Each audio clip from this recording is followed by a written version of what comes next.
నిన్న ఇంటర్ పరీక్షలకు 5 నిమిషాల గ్రేస్ టైము 9 గంటల 5 నిమిషాల వరకు. అయితే కొంత మానవత్వం ప్రభుత్వము నిబంధనలు చేసింది 9 గంటలు.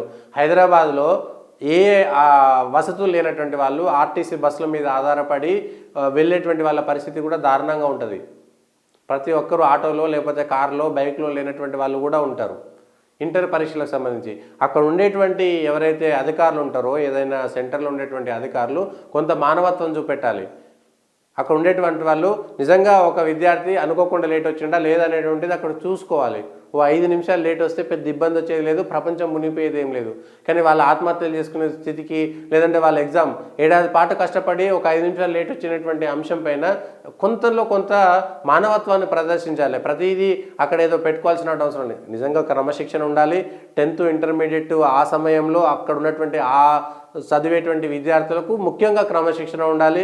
9 గంటల కంటే ముందుగా రెడీ అయిపోయి మనం ఎక్కడ ఉన్నామనేటువంటి విషయాన్ని చూసుకొని ఇంకా ముందు వచ్చేటువంటి ప్రయత్నం చేయాలి. నడుచుకుంటూ పోవచ్చు.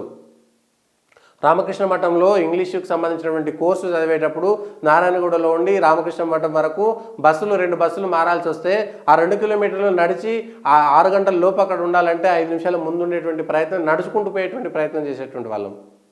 తప్పదు. అట్లాంటి సందర్భాలను మనం చూడాలి. తల్లిదండ్రులు కూడా దీన్ని చూసుకోవద్దు. ఒకరో ఇద్దరో 100 మంది ఉంటే ఒకరో ఇద్దరో లేట్ అవుతుండొచ్చు.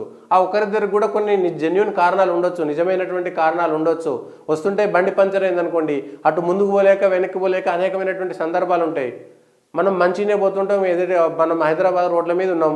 మనం టైంకు రీచ్ అయ్యే సందర్భంలో మధ్యలో ఎవడొచ్చి మన బండిని గుద్దుతాడు. అందులో ఇంటర్మీడియట్ రాసే విద్యార్థి ఉంటాడు, టైంకే వస్తాడు. కానీ ఆ టైంలో 5 గంటలు 5 నిమిషాలు 10 నిమిషాల్లో లేట్ అయ్యేటువంటి పరిస్థితి ఉంటుంది. మనం వస్తుంటే మధ్యలో ఎవరిదో బండి తగులుతుంది, వాళ్ళు రోడ్డు మీద ఆగిపోయి ఉంటారు. ఎవడో రాజకీయ నాయకుడు అక్కడ ధర్నా చేస్తుంటాడు. ఇట్లా అనేకమైనటువంటి కారణాలు ఉంటాయి. కాబట్టి దయచేసి సహేతుకమైనటువంటి కారణాలు ఉంటారు. రోజు కావాలని లేటుగా వచ్చేటోళ్ళను ఒకరోజు 2 రోజులు చూసి 3వ రోజు లేట్ వస్తే నువ్వు రాకరాబోయే అని చెప్పొచ్చు. ఇట్లా ప్రతిదీ పైనుంచి చూడాల్సిన అవసరం లేదు. మానవత్వంతో అక్కడ ఉండేటువంటి వాళ్ళకు సంబంధించినటువంటి దానికి సంబంధించినటువంటి చేసుకోవచ్చు. లేదంటే ఇట్లాంటి పరిస్థితులే వస్తాయి.